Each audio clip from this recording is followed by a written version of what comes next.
Hello, hello, hello, and welcome to this edition of A Quick Pint. Now, do paedophiles rule the world? Or more specifically, do ebophiles, that is to say, men that are attracted to sexually mature but nevertheless extremely young girls, rule the world? Now, this is an old conspiracy theory which goes back many years, and if what is being released of late in court documents relating to the convicted paedophile Jeffrey Epstein and his island of underage orgies are to be believed, then the answer may well be yes. In the documents that have come out, we have named so far Bill Clinton, Michael Jackson, Al Gore, a prominent prime minister, and Stephen Hawking.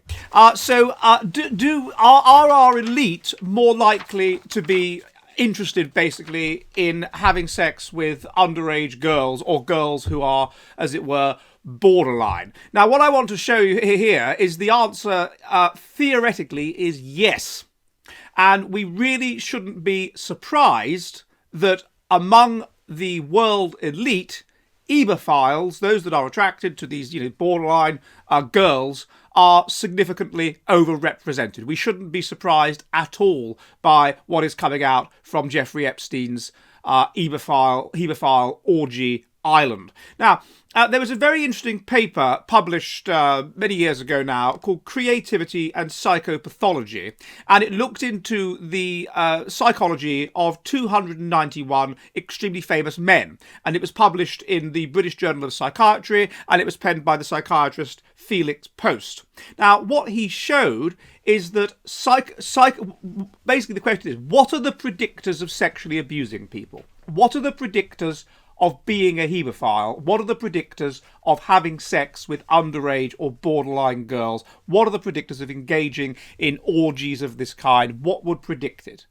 Well, the studies indicate that the first thing that's clear among people that are hebephiles is they are high in psychopathology. Psychopathology means that you don't care about other people, that you lack empathy, in the sense of giving a damn about their feelings. You might be very good about understanding their feelings, but you just don't care.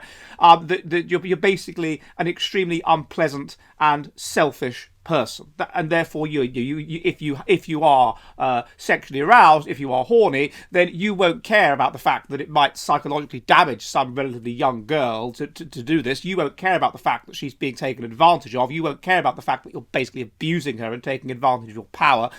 You won't care about any of these things. You'll just want to have sex. Now, what was found was that among these, about 10% of the male population are what might be called psychopaths. But it is considerably higher, a bit higher, among eminent men. It is something like 14% are psychopaths. So psychopaths are overrepresented among eminent men. Among the category of subclinical psychopaths, which goes up to 16% of the male population are subclinical psychopaths. So a psychopath is the kind of person who would be, would end up in prison, basically, who wouldn't be able to function in normal society. A subclinical psychopath is that you have sufficient impulse control and sufficient social ability to be able to function in normal society and not end up in prison. That's a subclinical psychopath. 16% of the male population are subclinical psychopaths.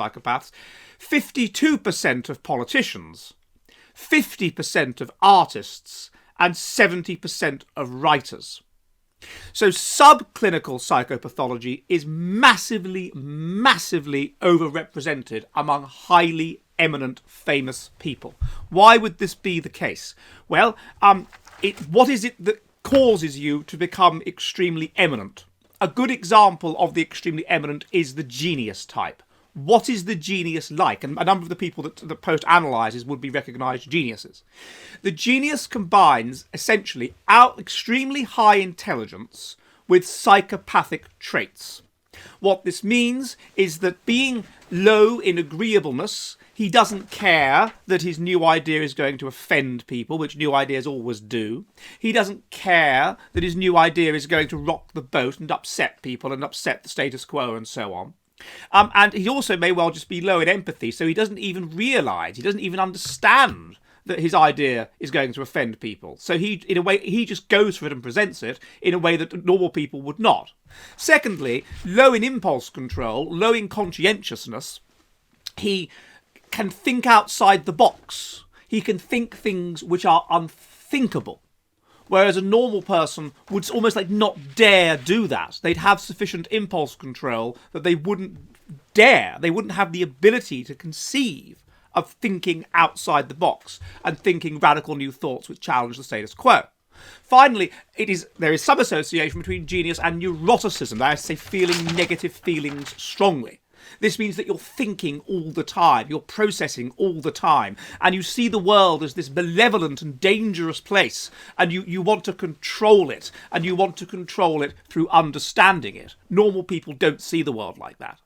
Now, if you combine that with high intelligence, sufficient that the intelligence outweighs the negative dimensions of these psychopathic traits, such as beating people up and raping people and killing people and whatever, then you have someone who can become extremely eminent. And also, a very interesting study by Kevin Dutton on psychopaths, which indicates that conscientiousness and agreeableness predict socioeconomic status, but at the very, very eminent levels, it's psychopathology. Because you've got to be able to promote yourself. You've got to have the drive. You've got to have all this to get, you've got to be ruthless to get to the very top.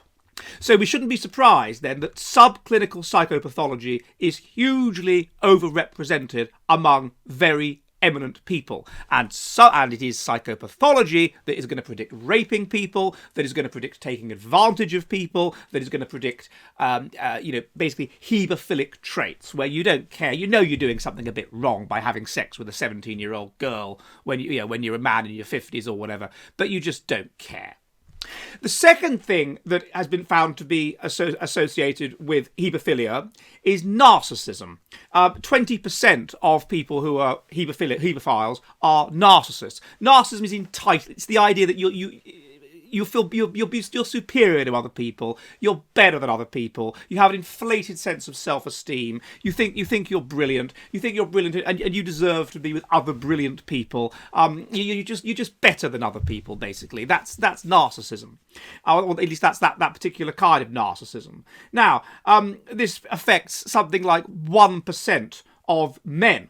However, it's 20% among hebephiles, and according to the study by Post, it's 27% of artists, 28% of politicians, and 40% of writers are narcissists. These people will lack empathy.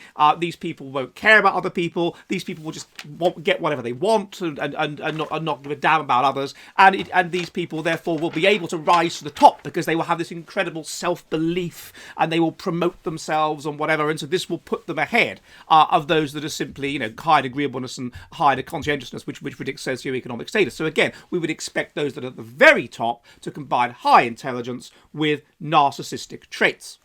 The next, overrepresented among hebephiles, overrepresented among eminent people. The next is neuroticism. A number of studies have found that neuroticism is associated, that is to say, feeling strongly, is associated with eminence, particularly in the world of the arts.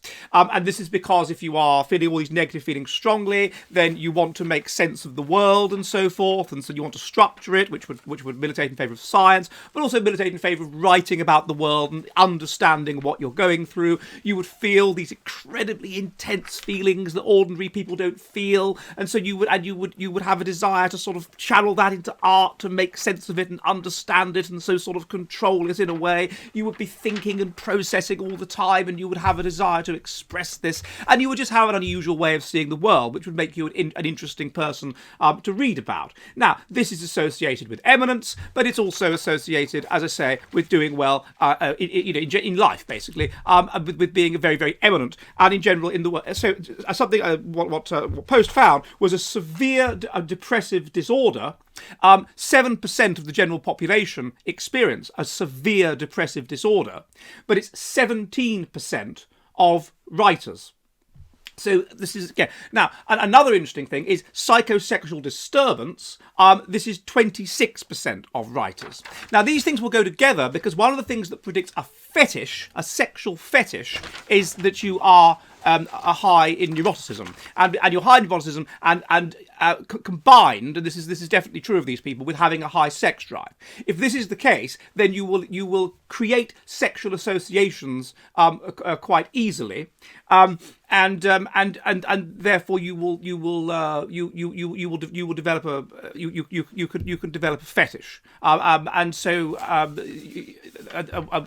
then we finally can look into what's going on here, which is a general issue of what's called life history strategy. All of these traits which I have listed, psychopathology, narcissism, neuroticism, they are associated with what's called a fast life history strategy. Live fast, die young. You are evolved to an environment which is unstable yet easy. You live fast, die young. In that kind of environment, what you have to do is pass on your genes as quickly as possible. How do you do that? You have sex with a young, beautiful woman. So you will be particularly attractive. More than other, you won't care about personality. You won't care about being genetically similar to the person, so that the children will be adapted to the environment, because the children will be wiped out at any second.